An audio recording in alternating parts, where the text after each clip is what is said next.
Hello बच्चों, welcome back to my channel Akki Guru class में आप सभी प्यारे बच्चों का स्वागत है। बच्चों, जैसे कि आप थंबनेल में देख रहे होंगे बच्चों कि मैट्रिक बोर्ड परीक्षा 2023 से संबंधित प्रश्न है बच्चों। आज के इस वीडियो में बच्चों क्या होगा, काफ़ी सारे आपको ऐसे प्रश्न देखने को मिलेंगे जो सीधा बच्चों आपके मैट्रिक एग्ज़ाम 2023 में संस्कृत के एग्ज़ाम में आपको देखने को मिलेंगे। तो बच्चों, मैं आपसे कहूँगा, एक रिक्वेस्ट करूँगा कि आप हमारे वीडियो के अंत तक बने रहे। यहाँ से आपको काफ़ी मोस्ट इम्पॉर्टेंट ऐसे प्रश्न हैं जो आपको काफ़ी हेल्प करेंगे आपको आगे की ओर पुशअप करने में। ठीक है बच्चों, तो चलिए समय बर्बाद नहीं करते, आज के पहले प्रश्न पर चलते हैं। जाने से पहले कहेंगे बच्चों, अगर अभी तक आपने हमारे चैनल को सब्सक्राइब नहीं किया है तो चैनल को सब्सक्राइब कर बेल आइकन घंटी प्रेस कर ले। ठीक है बच्चों, आज का पहला प्रश्न बच्चों कि संस्कार का मौलिक अर्थ क्या है बच्चों? बताइए, संस्कार का मौलिक अर्थ क्या है बच्चों? तो इसका राइट आंसर होगा बच्चों, संस्कार का मौलिक अर्थ है जो व्यवस्था हमें समुचित रूप से व्यवस्थित करे, वही संस्कार का मौलिक अर्थ है। इसे पहला नंबर का आप स्क्रीनशॉट ले लें और कॉपी या फिर कॉपी कलम में लिख लें, कलम और कॉपी लेके बैठे बच्चों। ठीक है, चलिए दूसरा प्रश्न देखिएगा बच्चों। दूसरा प्रश्न क्या है प्यारे बच्चों कि जन्म पूर्व व मरणोपरांत, मतलब जन्म से पहले और मरने के बाद कौन कौन से संस्कार होते हैं? तो याद रखिएगा बच्चों, जन्म से पहले के संस्कार है गर्भाधान, पुंसवन, सीमोन्तोनयन, अंत्योष्टि, मरणोपरांत संस्कार है। ठीक बच्चों, जन्म से पहले गर्भधान होता है, पुंसवन होता है और सीमांतोनयन है, लेकिन मरने के बाद जो है वो अंत्येष्टि संस्कार है। ठीक है, चलिए तीसरा प्रश्न देखिएगा बच्चों, शैक्षणिक संस्कार कौन कौन से हैं?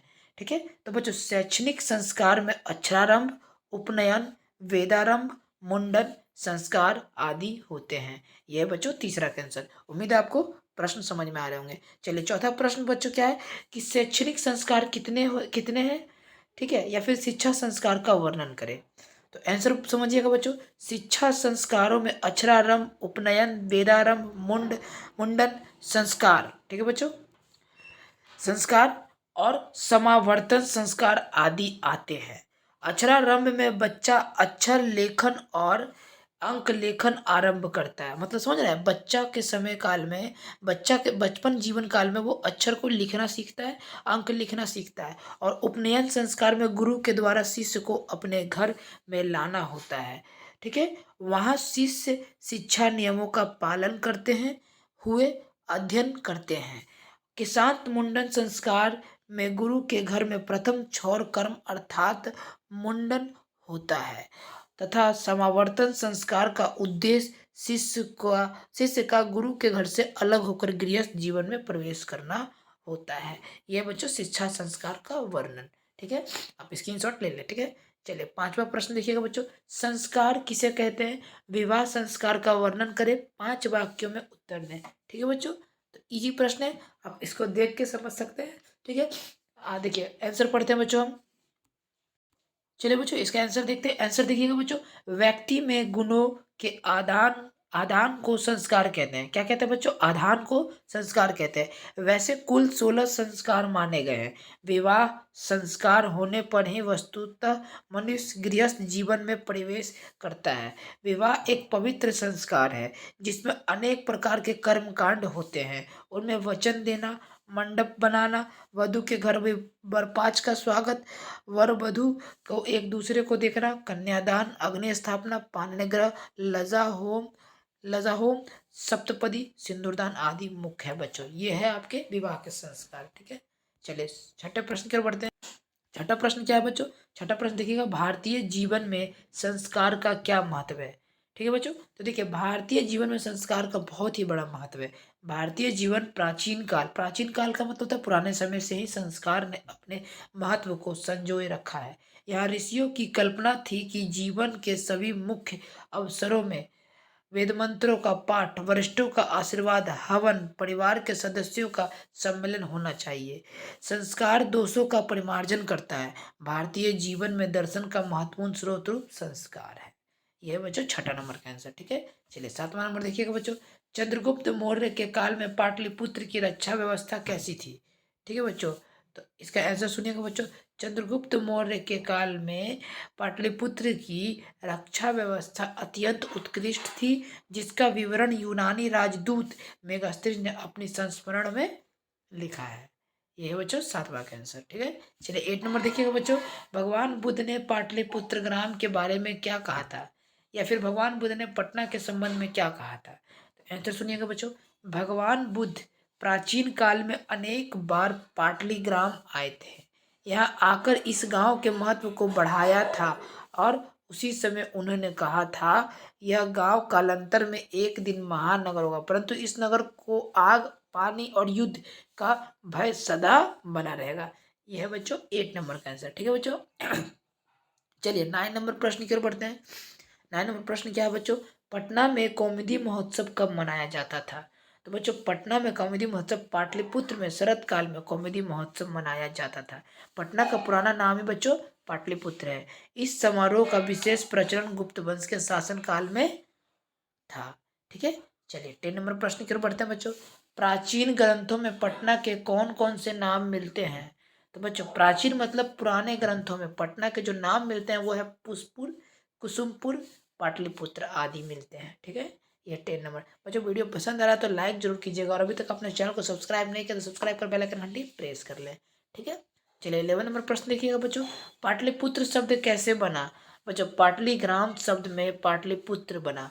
कुछ प्राचीन संस्कृत ग्रंथों एवं पुराणों में पाटलिपुत्र का दूसरा नाम पुष्पर, कुसुमपुर प्राप्त होता है। यह है पाटलिपुत्र शब्द का नाम। ठीक है, पाटलिग्राम शब्द से पाटलिपुत्र बना, याद रखिएगा बच्चों। 12 नंबर प्रश्न देखिएगा बच्चों। पाटलिपुत्र के प्राचीन महोत्सव का वर्णन करें। देखिए बच्चों पाटलिपुत्र में शरद काल में कौमुदी महोत्सव बड़ी धूमधाम से मनाया जाता था। सभी नगरवासी आनंद मग्न हो जाते थे। इस समारोह का विशेष प्रचलन गुप्त वंश के शासन काल में था। आजकल जिस तरह का दुर्गा पूजा मनाई जाती है उसी प्रकार प्राचीन काल में कौमुदी महोत्सव मनाया जाता था। ये बच्चों 12 नंबर का आंसर। चलिए 13 नंबर देखिएगा बच्चों। धार्मिक व्यक्ति ने वृद्ध बाघ को क्या उपदेश दिया। सभी क्वेश्चन अपने आप में बच्चों वीवीआई है, मतलब वेरी वेरी इंपॉर्टेंट। देखिए वृद्ध बाघ अति दुराचारी था। ठीक है, युवा अवस्था में क्या है बच्चों, युवा अवस्था में अनेक गायों और मनुष्यों के वध करने के पाप के कारण वो निसंतान और पत्नी विहीन हो गया था। तब एक धार्मिक व्यक्ति ने पाप मुक्त होने के लिए बाघ को उपदेश दिया कि आप दान पुण्य करें। ये था बच्चों 30 नंबर का आंसर।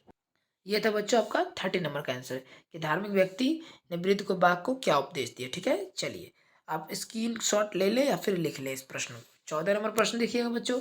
बूढ़ा बाघ ने पथिकों को फंसाने के लिए किस तरह का भेष रचाया।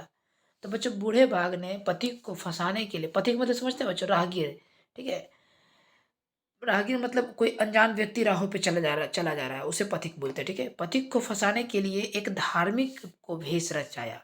उसने स्नान कर हाथ में कुश लेकर तालाब के किनारे पथिक से बात कर उन्हें दान स्वरूप सोने का कंगन पाने की लालच दी। कुश का मतलब घास। ठीक है बच्चों, घास का कुश वगैरह जो देखते होंगे पूजा पाठ में पंडित लोग हाथ में कुश बना कर अंगूठी टाइप का नहीं पहनाता है, उसी को बोलते हैं कुश। ठीक है, तो सोने का कंगन पाने का लालच दिया। ये है 14 नंबर का आंसर। ठीक है, चलिए 15 नंबर देखिएगा प्यारे बच्चों। कर्ण कौन था, उसकी क्या विशेषता है। बच्चों कर्ण जो था वो कुंती का पुत्र था, परंतु महाभारत के युद्ध में उसने कौरव पक्ष से लड़ाई की। उसके शरीर पर जन्मजात कवच और कुंडल था। मतलब जब वो कर्ण जो थे वो जब जन्म लिए थे ना, तो जन्म के दौरान ही उनके शरीर पर क्या था, कवच और कानों में कुंडल था। जब तक कवच और कुंडल उसके शरीर से अलग नहीं होता तब तक कर्ण की मृत्यु असंभव थी। वो महादानी था, इसलिए एक बार उनसे दान में क्या मांग लिया गया, तो उनका कुंडल और कवच ही मांग लिया गया। चलिए 16 नंबर प्रश्न देखिएगा बच्चों। इंद्र ने कर्ण से कौन सी बड़ी भिक्षा मांगी और क्यों। देखिए हम बोले और यहाँ पे आए गया। इंद्र ने कर्ण से बड़ी भिक्षा के रूप में कवच और कुंडल मांग ली। अर्जुन की सहायता करने के लिए इंद्र ने कर्ण से छल पूर्वक कवच और कुंडल मांगे, क्योंकि जब तक कवच और कुंडल उसके शरीर पर विद्यमान रहता तब तक उसकी मृत्यु असंभव थी, नहीं हो सकती थी। क्योंकि कर्ण कौरव पक्ष से युद्ध कर रहे थे, अतः पांडवों को युद्ध में जिताने के लिए कर्ण से इंद्र ने कवच और कुंडल की याचना की, मतलब प्रार्थना की। ये था बच्चों कर्ण से कुंडल मांगने का कारण। ठीक है बच्चों, उम्मीद है आपको 16 नंबर का प्रश्न समझ में आ गया होगा। चलिए 17 नंबर देखिएगा बच्चों, विश्व शांति का सूर्योदय कब होता है? तो बच्चों जब विभिन्न देश संकट की घड़ी में एक दूसरे की मदद करते हैं, आपदा के समय सहायता राशि सामग्रियां प्रदान करते हैं, तब विश्व शांति का सूर्योदय होता है। आपने देखा होगा कि हम यूक्रेन में या फिर कहीं और देश में आपदा हो जाती है, लड़ाई हो जाती है, भूकंप वगैरह आता है, तो हमारे भारत से काफ़ी सारी मदद पहुंचती है। ठीक है, तो ये सब क्या है? ये सब एक दूसरे से प्रेम भाव है, जुड़ रहे हैं। इसी को बच्चों विश्व शांति का सूर्योदय माना जाता है। ठीक है, चलिए 17 नंबर समझ में आ गया।